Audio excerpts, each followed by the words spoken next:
روشن بابو کو باتوں میں لگانے کا میرا مقصد ہی یہی تھا کہ کھٹومل میری طرف سے کسی قدر بے پرواہ ہو جائے، وہ یہی سمجھتا رہے کہ میں اگر کوئی حملہ کروں گا تو روشن بابو پر ہی کروں گا۔ میں نے جو حکمت عملی اختیار کی تھی وہ کامیاب رہی۔ کھٹومل میرے اس جانسے میں آ گیا۔ میں چھلانگ لگا کر کھٹومل پر اس طرح گرا تھا کہ میرے دونوں ہاتھ رائفل پر پڑے تھے۔ کھٹومل میری طرف سے بے پرواہ ہونے کے باوجود پوری طرح غافل نہیں تھا۔ اس نے مجھے دھکا دینے کی کوشش کی مگر کامیاب نہیں ہو سکا۔ اب وہ رائفل بچانے کی کوشش کر رہا تھا۔ اس چھینا جھپٹی میں رائفل کا ٹریگر دب گیا۔ رائفل کی نال سے نکلنے والی گولی بیڈ پر بے ہوش پڑی کنیا کماری کے جسم میں پیوست ہو گئی۔ وہ بستر پر 1-2 مرتبہ اچھلی اور پھر بے حس و حرکت ہو گئی۔ اس کے جسم سے خون کی کئی داریں بہہ نکلی تھی۔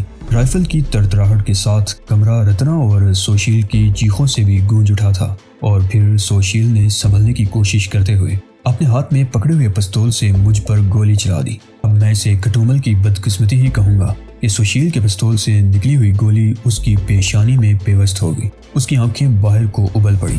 میں نے ایک جھٹکے سے اس کے ہاتھوں سے رائفل کھینچ لی اور اچھل کر 2 قدم پیچھے ہٹ گیا۔ کھٹومل کٹے ہوئے درخت کی طرح لہراتا ہوا نیچے گر گیا۔ روشن بابو نے مجھ پر چھلانگ لگانے کی کوشش کی لیکن اس کا پیر کیمرے کے سٹینڈ میں الجھ گیا۔ وہ لڑکھڑا کر سنبھلنے کی کوشش کر رہا تھا کہ میں نے رائفل کا بٹ اس کے منہ پر رسید کر دیا۔ وہ چیختا ہوا ایک طرف گرا۔ دوسری طرف کی صورتحال بھی خاصی دلچسپ تھی۔ اپنے ہاتھوں کھٹومل کی ہلاکت کے بعد سوشیل بدحواسی ہو گئی تھی اور بیڈ پر بیٹھی ہوئی رتنا نے خوف زدہ ہونے کے باوجود بڑی پھرتی سے اس پر چھلانگ لگائی تھی۔ پلک جھپکنے کی دیر میں سوشیل کا پستول رتنا کے ہاتھ میں آ چکا تھا۔ رتنا پستول کے دستے سے سوشیل پر پے در پے ضربیں لگا رہی تھی اور سوشیل کی چیخیں کمرے میں گونج رہی تھی۔ یہ جو کچھ بھی ہوا تھا 1 منٹ کے اندر اندر ہو گیا تھا۔ کوئی سوچ بھی نہیں سکتا تھا کہ اس طرح پلک جھپکنے کی دیر میں کایا پلٹ جائے گی۔ جوگندر ایک طرف کھڑا پھٹی پھٹی سی نظروں سے یہ سب کچھ دیکھ رہا تھا۔ اس کی آنکھوں میں وحشت اور چہرے پر بے پناہ خوف تھا، اور پھر اس نے اچانک ہی دروازے کی طرف چھلانگ لگا دی۔ میں نے رائفل گھما کر ٹریگر دبا دیا۔ رائفل سے نکلنے والی کئی گولیاں اس کے جسم میں پیوست ہو گئی اور وہ فرش پر گر کر خون میں لوٹنے لگا۔ روشن بابو قالین پر پڑا پھٹی پھٹی سی نظروں سے کبھی لاشوں کو اور کبھی میری طرف دیکھ رہا تھا۔ اس کے چہرے پر بے پناہ خوف تھا۔ اسے توقع نہیں تھی کہ صورتحال اس طرح بدل جائے گی۔ وہ مجھے پلیٹ میں سجا کر بیلا کے سامنے پیش کرنا چاہتا تھا لیکن اب خود میرے قدموں میں پڑا ہوا تھا۔ اٹھ کر اس طرف کھڑے ہو جاؤ، میں نے روشن بابو کو ٹھوکر مارتے ہوئے کہا۔ تم شاید بھول گئے تھے کہ میں وہ شخص ہوں جس نے ناگراج کا سیر توڑا اور اسے اپنے پیر چاٹنے پر مجبور کر دیا تھا۔ ایک دنیا اس کے نام سے کانپتی تھی لیکن وہ میرے ہاتھوں جہنم رسید ہو گیا۔ را اور بلیک کیٹس کی پوری قوت بھی میرا کچھ نہیں بگاڑ سکی، اور تم مجھے پلیٹ میں سجا کر بیلا کو پیش کرنا چاہتے تھے۔ اٹھو، اس طرف کھڑے ہو جاؤ۔ سوشیل کے ساتھ اٹھنے کی کوشش میں روشن بابو کا پیر ایک بار پھر سٹینڈ میں الجھ گیا۔ سٹینڈ اس کے اوپر گرا۔ اس پر رکھا ہوا کیمرہ بھی دور جا گرا تھا۔ وہ بڑی مشکل سے اٹھ کر سوشیل کے قریب دیوار کے ساتھ کھڑا ہو گیا۔ رتنا نے سوشیل کی اچھی خاصی درگت بنا دی تھی۔ اس کی ناک اور ہونٹوں سے خون بہہ رہا تھا۔ رتنا اسے پستول کی زد پر لیے کھڑی تھی۔ رتنا، تم کپڑے پہنو، میں انہیں دیکھتا ہوں، میں نے کہا۔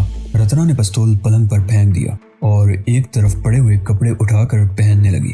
ہاں تو روشن دین صاحب، اب بتاؤ تمہارے ساتھ کیا سلوک کیا جائے، میں نے رائفل کی نال اس کی طرف اٹھاتے ہوئے کہا۔ روشن دین۔ سوشیل نے حیرت سے میری طرف دیکھا۔ یہ مسلمان نہیں، روشن لال ہے۔ تمہیں کسی نے غلط بتایا تھا کہ یہ مسلمان ہے۔ اوہ، میں چونک گیا۔ تمہاری اصلیت کیا ہے روشن بابو؟ خود ہی بتا دو۔ میں ہندو ہوں، روشن لال، روشن بابو نے کہا اور چند لمحوں کی خاموشی کے بعد بولا۔ اس رات جب میں بنگلے میں آیا تھا تو کنیا کماری مجھے برآمدے ہی میں مل گئی تھی اور ہم تقریباً 1 گھنٹہ وہاں بیٹھے باتیں کرتے رہے تھے۔ کنیا کماری نے مجھے بتایا تھا کہ اس نے تمہیں میرے بارے میں بتایا تھا کہ میں مسلمان ہوں اور مسلمان ہونے کے ناطے تم لوگوں کی مدد ضرور کروں گا۔ اس نے یہ بھی بتایا تھا کہ تمہارے ساتھ جو لڑکی اندر بیٹھی ہوئی ہے بہت خوبصورت ہے اور میں اس سے فائدہ اٹھا سکتا ہوں، اس لیے میں اپنے آپ کو تم لوگوں کے سامنے مسلمان ہی ظاہر کروں۔ اس طرح میں روشن لال سے روشن دین بن گیا۔ کنیا کماری خود مصیبت میں پھنسی ہوئی تھی، اسے پناہ کی ضرورت تھی، اس لیے وہ تم لوگوں کو میرے ہاں لے آئی تھی۔ اسے یقین تھا کہ رتنا کو دیکھ کر میں تم لوگوں کو پناہ دے دوں گا۔ مجھے کنیا جیسی لڑکی کی بھی ضرورت تھی اس لیے میں اپنے آپ کو مسلمان ظاہر کر کے تم لوگوں کا ہمدرد بن گیا۔ میں نے ستیش مہتا کو بھی سب کچھ بتا دیا۔ پولیس آفیسر ہونے کے ساتھ وہ میرا بزنس پارٹنر بھی ہے۔ اپنی ڈیوٹی سے زیادہ اسے بھی اپنے بزنس کی فکر رہتی ہے۔ ہم نے یہی پروگرام بنایا تھا۔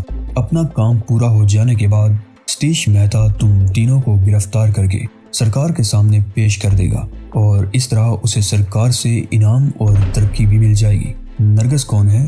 وہ واقعی مسلمان ہے۔ روشن بابو نے میری بات کاٹ دی۔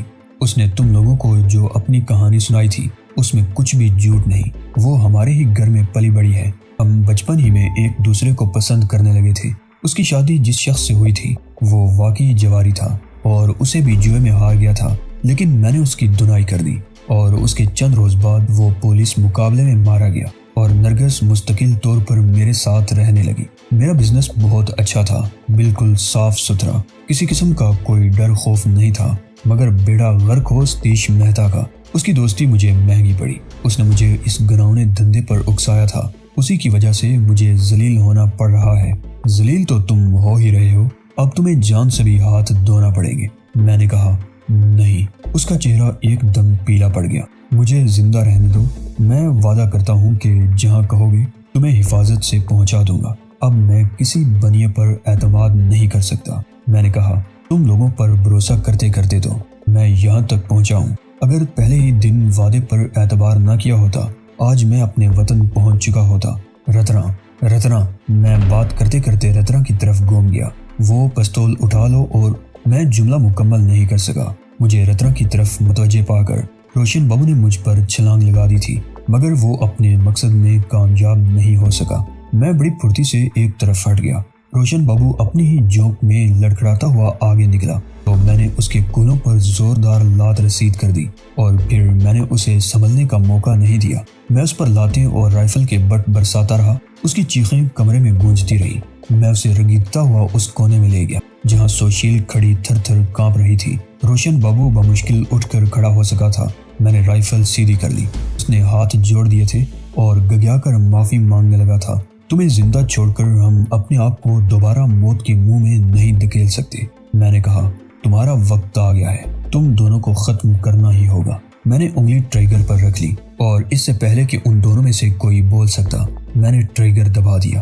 کمرہ ایک بار پھر فائرنگ اور ان دونوں کی چیخوں سے گونج اٹھا۔ وہ دونوں قالین پر ڈھیر ہو گئے۔ ان کے جسموں سے خون کی کئی داریں بہہ نکلی تھی۔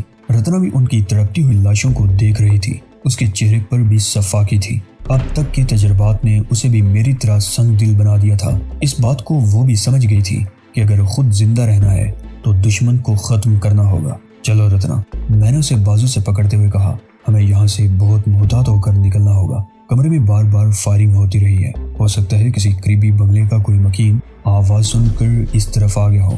آواز اس کمرے سے باہر نہیں گئی ہوگی۔ رتنا نے کہا، میں نے اور کنیا کماری نے جب چیخنے کی کوشش کی تھی تو روشن بابو نے بتایا تھا کہ یہ کمرہ ساؤنڈ پروف ہے، ہماری آوازیں باہر نہیں جائیں گی۔ اوہ، میں چونک گیا۔ میں نے دروازہ کھٹکھٹایا تھا، اس لیے دستک کی آواز اندر سنائی نہیں دی تھی اور نہ ہی اندر کی کوئی آواز باہر سنائی دی تھی، مگر اندر 2 مرتبہ گھنٹی بجی تھی، شاید باہر کوئی آیا تھا۔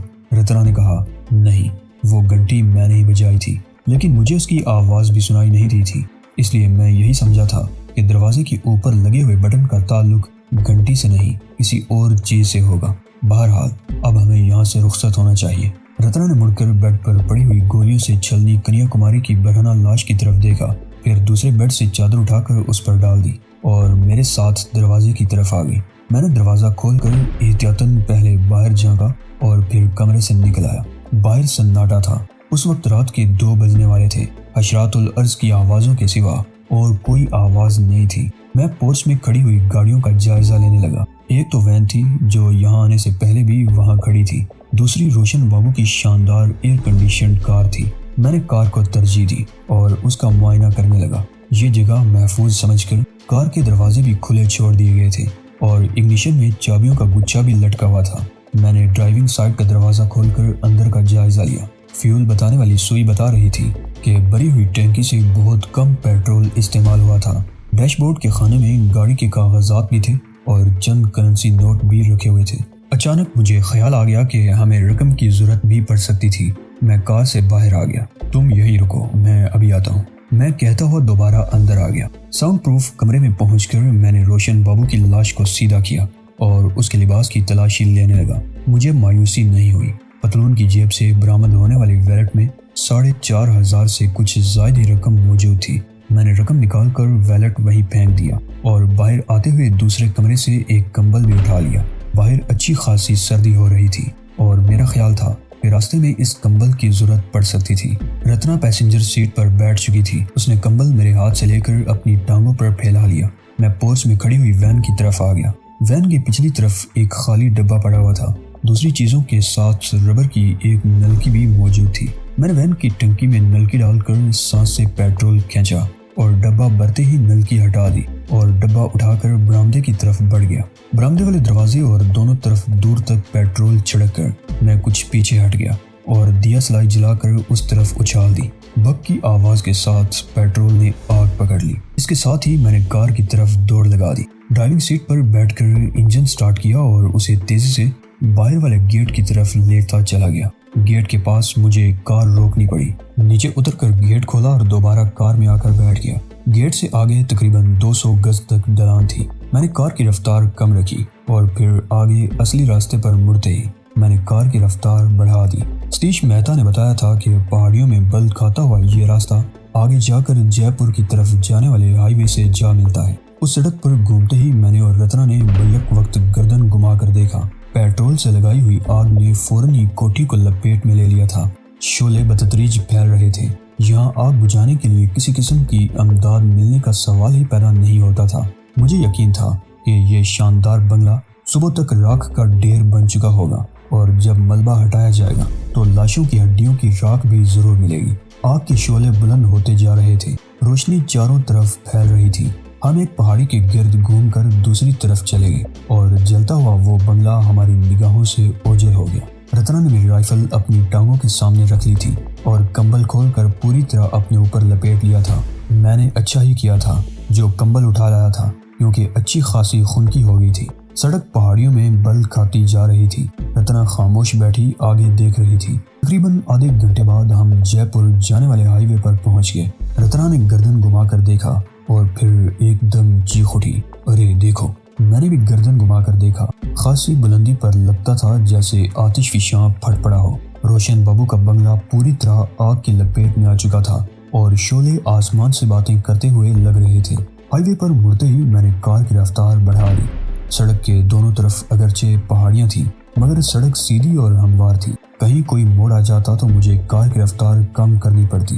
تقریباً 1 گھنٹے بعد ہم پہاڑیوں سے نکل کر کھلے میں آ گئے۔ سڑک کے دونوں طرف چٹیل میدان تھا، بلکہ شاید ریگستان تھا۔ یہ تو میں سمجھ گئی ہوں کہ ہمارا رخ جے پور کی طرف ہے۔ رتنا نے میری طرف دیکھتے ہوئے کہا، لیکن جے پور میں جانا کہاں ہے؟ میرا مطلب ہے کوئی ٹھکانہ؟ تمہیں یاد ہوگا کہ جب ہم کنیا کے فلیٹ میں تھے تو کنیا کماری نے بتایا تھا کہ اس کی ایک کزن جے پور میں محکمہ سیاحت میں گائیڈ ہے۔ میں نے رتنا کی طرف دیکھتے ہوئے کہا، جے پور پہنچتے ہی ہم سب سے پہلے اس کو تلاش کریں گے۔ میرا خیال ہے اسے رابطہ کرنے میں ہمیں زیادہ دشواری پیش نہیں آئے گی۔ بغیر نام کے کسی کو تلاش کرنا آسان تو نہیں ہوتا۔ رتنا نے کہا، تم شاید کنیا کماری کی ساری باتیں بھول چکے ہو، لیکن مجھے سب یاد ہے۔ اس کی کزن کا نام مجھے معلوم ہے۔ میں نے جواب دیا، عورتوں کی باتیں بہت یاد رکھتے ہو۔ اچھا بتاؤ کیا نام بتایا تھا اس نے؟ رتنا نے مسکراتے ہوئے کہا، ششاوری۔ میں نے جواب دیا، یہ اتفاق ہے کہ جب سے میں اس چکر میں پھنسا ہوں میرا واسطہ عورتوں ہی سے رہا ہے۔ سب سے پہلے تو عمر کوٹ میں وہ حسین ناگن ملی تھی جو مجھے مہمان بنا کر اپنے گھر لے گئی تھی اور بے ہوش کر کے رئیس کبو کے آدمیوں کے حوالے کر دیا تھا۔ پھر بیلا سے واسطہ پڑا جو اب تک جاری تھا۔ ماؤنٹ ایو میں الکا اگئی ہوتری، مادھو سمتری للیتا اور تمہارا ساتھ اب تک جا رہا ہے۔ اب اگر میں کہوں کہ تمہیں بھول گیا ہوں تو یہ میری زیادتی ہوگی۔ مجھے بھول سکتے ہو؟ رتنا کی ہونٹوں کی مسکراہٹ گہری ہو گئی۔ روشن بابو کے بنگلے میں ہونے والے خون خرابے کا اثر اس کے ذہن سے زائل ہو چکا تھا۔ کبھی نہیں، میں نے جواب دیا۔ تمہیں کبھی نہ بھولنے کی بہت سی وجوہات ہیں۔ مثلاً اس نے سوالیہ نگاہوں سے میری طرف دیکھا، مثلاً یہ کہ تم قابل اعتماد ہو، تم میں وفا کوٹ کوٹ کر بھری ہوئی ہے اور تم مجھے اچھی لگتی ہو۔ میں نے کہا، کیا واقعی؟ رتنا نے ہلکا سا کہا لگایا۔ میں تو سمجھتی تھی کہ تم مجھے مطلب براری کے لیے اپنے ساتھ رکھے ہوئے ہو اور جب بیلا کے چکر سے نجات مل جائے گی تو مجھے بھی چلتا کرو گی؟ اب تم زیادتی کر رہی ہو، میں نے رتنا کو گورا۔ اب تو میں نے طے کر لیا ہے کہ اگر ہم زندہ سلامت بیلا کے چکر سے نکل گئے تو تمہیں اپنے ساتھ پاکستان لے جاؤں گا۔ کیا تم سچ کہہ رہے ہو؟ رتنا کی آنکھوں میں چمک سی ابھر آئی۔ یہ تو وقت بتائے گا، میں نے جواب دیا۔ رتنا میری طرف دیکھتی رہی۔